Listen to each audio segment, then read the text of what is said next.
नमस्कार, स्वागत है हमारे राजस्थान में। मैं हूं हर्षदा आपके साथ और बुलेटिन की शुरुआत करेंगे चित्तौड़गढ़ की खबर से, जहां गृह मंत्रालय ने पहलगाम आतंकवादी हमले के बाद पूरे देश में रह रहे पाकिस्तान और बांग्लादेशी रोहिंग्या लोगों की पहचान करके उनके अपने देश भेजने के निर्देश जारी कर दिए हैं। और इसको लेकर ही सर्व हिंदू समाज ने सोमवार को चित्तौड़गढ़ जिला पुलिस अधीक्षक के नाम एक ज्ञापन भी सौंपा।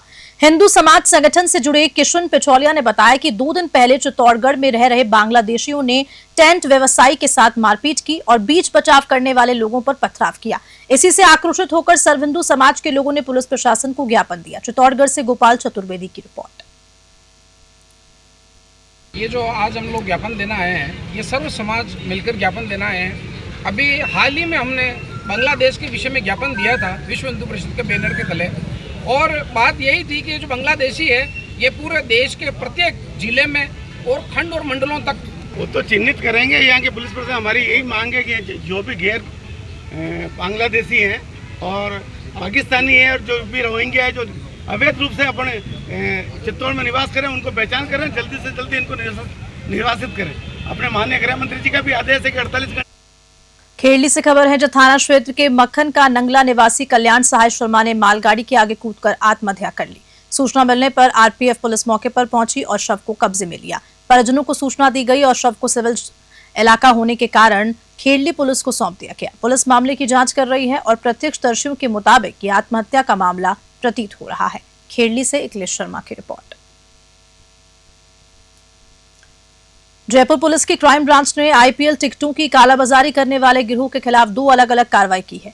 पहली कार्रवाई में लालकोठी थाना क्षेत्र में संदीप नटाणी और चंद्रप्रकाश को गिरफ्तार किया गया है, जिनके पास 40 टिकट और 16 टिकट के अलावा एक सेंट्रो कार भी बरामद हुई। दूसरी कार्रवाई में गांधीनगर थाना क्षेत्र से राजेश बिश्नोई को गिरफ्तार किया गया, जिसके कब्जे से 40 टिकट और एक क्रॉस कार मिली।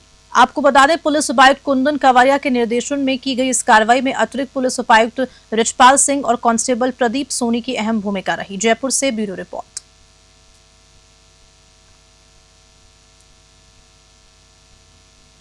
श्री अरूढ़ वंश धर्मशाला रायसिंह नगर में रविवार को प्रतिभा एवं वृद्धजन व सम्मान समारोह का आयोजन समारोह पूर्वक किया गया। इस कार्यक्रम के मुख्य अतिथि अरुण भयाजा जेजे रहे।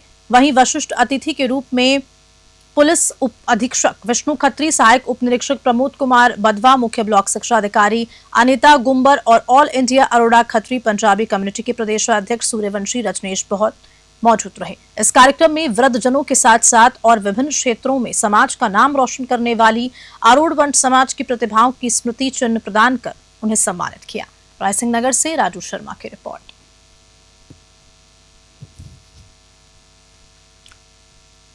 बानसूर से खबर है, जहां कस्बे में लगातार जाम की स्थिति से कस्बे वासियों को निजात मिलती नहीं दिख रही है। जाम की स्थिति से पैदल चल रहे राहगीर को भी परेशान सामना करना पड़ रहा है और वाहन चालक सड़क पर गाड़ी खड़ी कर चले जाते हैं, जिसके कारण जाम की स्थिति उत्पन्न हो जाती है। हरसौरा थाना अधिकारी पुलिस वाहन लेकर न्यायालय जाते समय जाम में फंस गए। करीबन 20 मिनट तक जाम में गाड़ी फंसी रही, तो वहीं पुलिस कर्मियों ने रोड जाम का कारण बनी कार की हवा निकाली।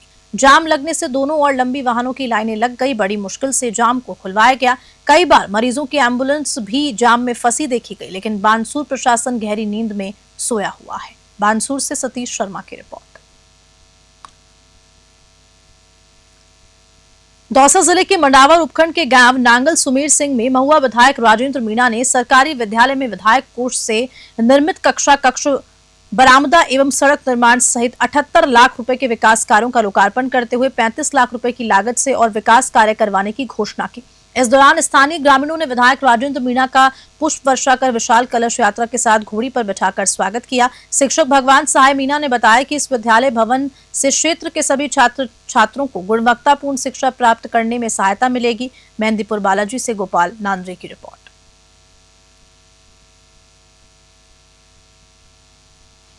कश्मीर के पहलगाम में हुए आतंकी हमले के बाद क्षेत्र में कानून और शांति व्यवस्था को लेकर चूरू के बिदासर में पुलिस प्रशासन की ओर से शांति व्यवस्था बनाए रखने के उद्देश्य से कस्बे में फ्लैग मार्च निकाला गया। बता दें कि एसडीएम अमीलाल यादव और डीएसपी प्रहलाद रॉय के नेतृत्व में फ्लैग मार्च मुख्य मार्गों से होते हुए गुजरा। इस दौरान अधिकारियों ने सोशल मीडिया के माध्यम से आपत्तिजनक सामग्री डालने और भड़काऊ भाषण नहीं देने का आह्वान किया। बिदासर से इस्माइल की रिपोर्ट। शांति समिति की बैठक भी करके आए हैं और अपने लीडर से कल की जाएगी और इसी के संबंध में अभी फ्लैग मार्च निकाला गया है, जिससे कि कॉन्फिडेंस बिल्डिंग मेजर लिया गया है और संदेश जाए कि अपने सवाल अच्छा वातावरण हम शांतिपूर्ण बना रहे हैं। इस संबंध में वो डिलीट करवा दिया गया है उसमें, और ऐसे कोई भी अगर बात सामने आएगी तो विशेष कार्रवाई की जाएगी। कई जगहों पर सर वीडियो निश्चित तौर पे पाबंद किया जाएगा, ऐसे कोई भी इस तरह की भड़काऊ चीज़ को अलाउ नहीं किया जाएगा। राजसमंद के परावल में स्थित विद्युत नाथजी मंदिर के बीड़े में आज आग लग गई, जिससे आसपास अफरा तफरी का माहौल बन गया। जानकारी मिलते ही नाथद्वारा से दमकल की गाड़ियां तुरंत मौके पर पहुंची और आग पर काबू पाया। ग्रामीणों में खबर फैलते हड़कंप मच गया। ब्लॉक कांग्रेस कमेटी के महासचिव ने तत्परता दिखाते हुए नाथद्वारा दमकल को सूचना दी और आग बुझाने में मदद करते हुए नजर आए। नाथद्वारा से ब्यूरो रिपोर्ट। आज मेरे गांव परावल निचला नोरा में आग लगने पर मेरे को मेरे ग्रामीण द्वारा सूचना प्राप्त हुई, जिसके द्वारा मैंने दमकल कर्मी नगर पालिका नाथद्वारा में फ़ोन किया, जिसके द्वारा तुरंत प्रभाव से गाड़ी भेजी गई, जिसके द्वारा ग्रामीणों की सूचना के आगे अनुसार कि छत पृथ्वी से आग ज़्यादा होने के कारण बोला गया कि गाड़ी की ज़्यादा आवश्यकता होने पर मैंने राजसमंद नगर परिषद अशोक जी चेयरमैन साहब। धौलपुर से खबर है, जहां जिले के बसई डांग थाना क्षेत्र के जगदीश का अड्डा गांव के पास सोमवार सुबह एक दर्दनाक हादसा हो गया, जहां पाइप से भरा कैंटर अनियंत्रित होकर पलट गया, जिससे कैंटर चालक की मौके पर ही मृत्यु हो गई। मृतक की पहचान इंद्रजीत राजपूत निवासी मैनपुरी उत्तर प्रदेश के रूप में हुई है। घटना के बाद स्थानीय लोगों ने इसकी सूचना बसई डांग थाना पुलिस को दी, जिसके बाद मौके पर पहुंची पुलिस ने मृतक के शव को जिला चिकित्सालय में रखवाया। धौलपुर से संजय कसाना की रिपोर्ट। आज दिनांक को जरिए मोबाइल सूचना कंट्रोल सूचना मिली, एक ट्रक पलट गया है 8 मील से आगे, जिस पर मैंने एससी पहुंचा, जिसमें एक चालक दबा हुआ मिला, जिसको एम्बुलेंस के जरिए लेकर के सामान्य चिकित्सालय धौलपुर आए, जहां पर मृतक इंद्रजीत की डॉक्टरों के द्वारा पोस्टमार्टम की कार्रवाई की जा रही है। मृतक के परिजनों द्वारा मनाइयों को तहरीर पेश की, जिसमें कार्रवाई दर्ज कर अग्रिम कार्रवाई की जाए। पाकिस्तान से लगी सीमा राजस्थान में सबसे लंबी है और जोधपुर संभाग के जिलों में सीमा की लंबाई ज्यादा भी है। आईजी विकास कुमार ने पश्चिमी जिलों का दौरा किया और सीमाओं की सुरक्षा को लेकर स्थिति का जायजा लिया। उन्होंने कहा कि पुलिस और सैन्य बलों के सहयोग से बॉर्डर एरिया में चेकिंग अभियान चलाया जा रहा है। इस अभियान में बीएसएफ और पुलिस मिलकर बांग्लादेशी और अन्य देशों के घुसपैठियों को लेकर जाँच भी कर रहे हैं। जोधपुर से मनोहर सिंह की रिपोर्ट।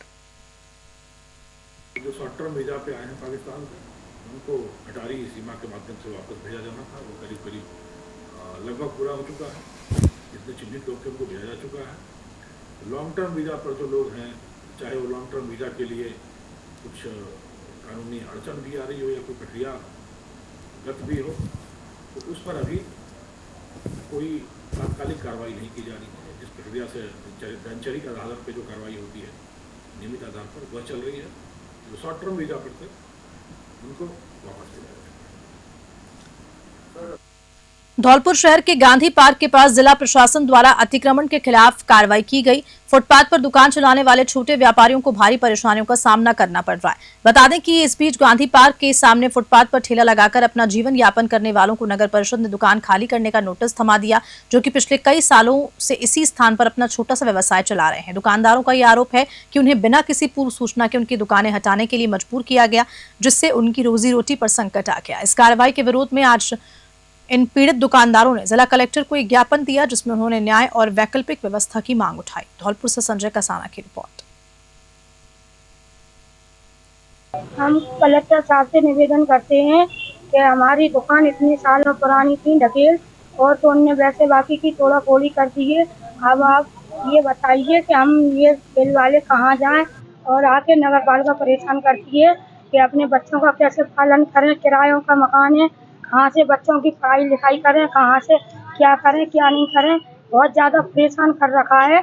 इसलिए कलेक्टर साहब से ये निवेदन है कि हम सभी लोगों को कहीं जगह दी जाए, जिससे अपने बच्चों का पालन पोषण करें। आपका नाम क्या है? रुखसाना।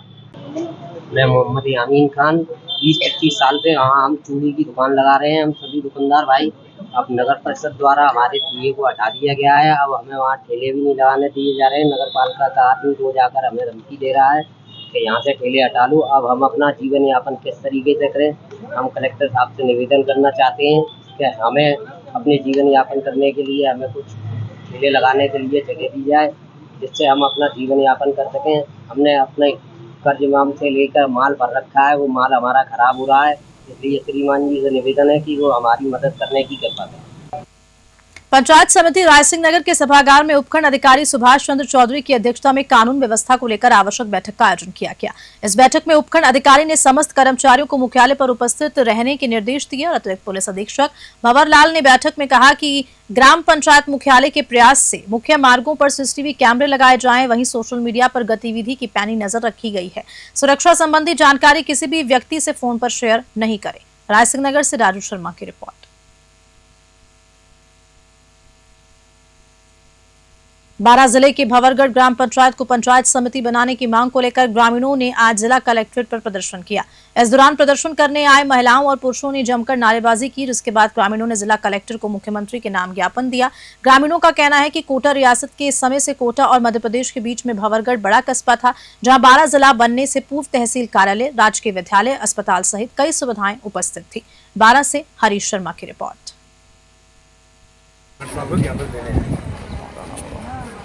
हमारा गांव नाहरगढ़ से बहुत रोड जस्टिफाइड में बहुत आउट पड़ता है और जाने के साधन नहीं। अगर कोई किसी काम के लिए हम जाते हैं तो काम नहीं होता है तो 70 किलोमीटर वापस से बारह आना पड़ेगा हमें। इसलिए और बावड़गढ़ के आसपास कम से कम 10-15 ग्राम पंचायत ऐसी है जो बावड़गढ़ नज़दीक पड़ती है। तो हमारा मांग है कि हमारे बावड़गढ़ में कुछ दिया ही नहीं आज तक। नाहरगढ़ में कॉलेज है, तहसील है, केलवाड़ा में, सब जगह पर हमारे बावड़गढ़ कुछ दिया नहीं गया। तो हमारी मांग है कि हमारे बावड़गढ़ पंचायत समिति दी जाए और सबसे नज़दीक पड़ता है ग्रामीण सारे आसपास से और मेन हाईवे पे। इसलिए हमारी यही मांग है पंचायत समिति हमारे को बावड़गढ़ बनाई जाए। और बावड़गढ़ 12 जिले में सबसे बड़ा गांव बावड़गढ़, मतदान सबसे ज़्यादा है वहाँ बावड़गढ़ में, क्योंकि हमारी अपेक्षा की जा रही है। क्या नाम है आपका? प्रहलाद सिंह चौधरी। धौलपुर से खबर है, जहां जिले की बसेड़ी पंचायत समिति के अंतर्गत आने वाली ग्राम पंचायत निधारा, धीमरी और इब्राहिमपुर के ग्रामीणों ने आज जिला कलेक्टर से मुलाकात कर अपनी पंचायत समिति बदलवाने की मांग की। ग्रामीणों ने मांग की है कि उनकी तीनों ग्राम पंचायत निधारा, धीमरी और इब्राहिमपुर को एक बार फिर से बाड़ी पंचायत समिति से जोड़ दिया जाए, जिससे कि राज्य सरकार की लाभकारी योजनाओं का लाभ लेने में उन्हें ज्यादा परेशानियों का सामना न करना पड़े। धौलपुर से संजय कसाना की रिपोर्ट। हमारी पूर्ववर्ती 2020 में कांग्रेस की सरकार ने अपने लाभ के लिए 3 निधारा, इब्राहिमपुर और धीमरी ग्राम पंचायत को पंचायत समिति बसेड़ी में जोड़ दिया गया, जबकि हमारा कोई भी बसेड़ी से वास्ता नहीं है। हमारी दूरी भी बहुत न्यूनतम है और हम बाड़ी में पहले से ही हैं। तो कलेक्टर साहब से मेरा निवेदन है कि आप निष्पक्ष तौर पर सारी जांच अपनी प्रक्रियाओं को पूर्ण से करते हुए और हमको पुनः बाड़ी पंचायत समिति में रखा जाए। इसके लिए हम सब लोग ग्रामीण आए हुए। नागौर में एडीपी राजेश कुमार स्वामी और हाल ही में एसआई पद पर पदोन्नत हुए नारायण राम खोजा का रांकावत समाज के स्वयंसेवियों द्वारा जोरदार स्वागत किया। इस दौरान समाज के उत्थान और विकास पर विचार विमर्श किया गया। साथ ही एडीपी साहब और एसआई को माला पहनाई गई और मिठाई खिलाकर उनका सम्मान किया। नागौर से मोहित रांकावत की रिपोर्ट।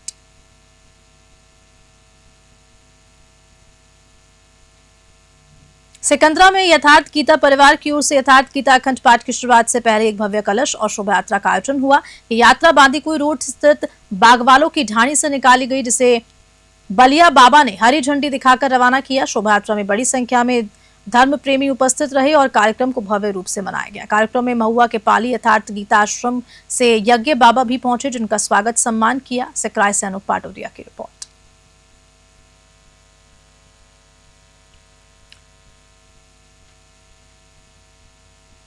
दौसा से खबर है, जहां सकराय स्थित बवनपाड़ा के राजकीय उच्च माध्यमिक विद्यालय में भीषण गर्मी के बीच बच्चों को ठंडा पेयजल उपलब्ध करवाने के लिए समाजसेवी नवदीप कसाना ने महत्वपूर्ण कदम उठाया। उन्होंने विद्यालय में 4 पानी के मटके रखवाए, जिससे बच्चों को ताजे पानी का फायदा मिल सके। नवदीप कसाना ने विद्यालय परिसर में लगे पेड़ पौधों की देखभाल के लिए विशेष ध्यान दिया। पानी के टैंकर की सहायता से टैंक में पानी डलवाया और विद्यालय में लगे पेड़ पौधों को पानी दिया, ताकि गर्मी के मौसम में वे हरे भरे रहें। सकराय से अनूप पाटोदिया की रिपोर्ट।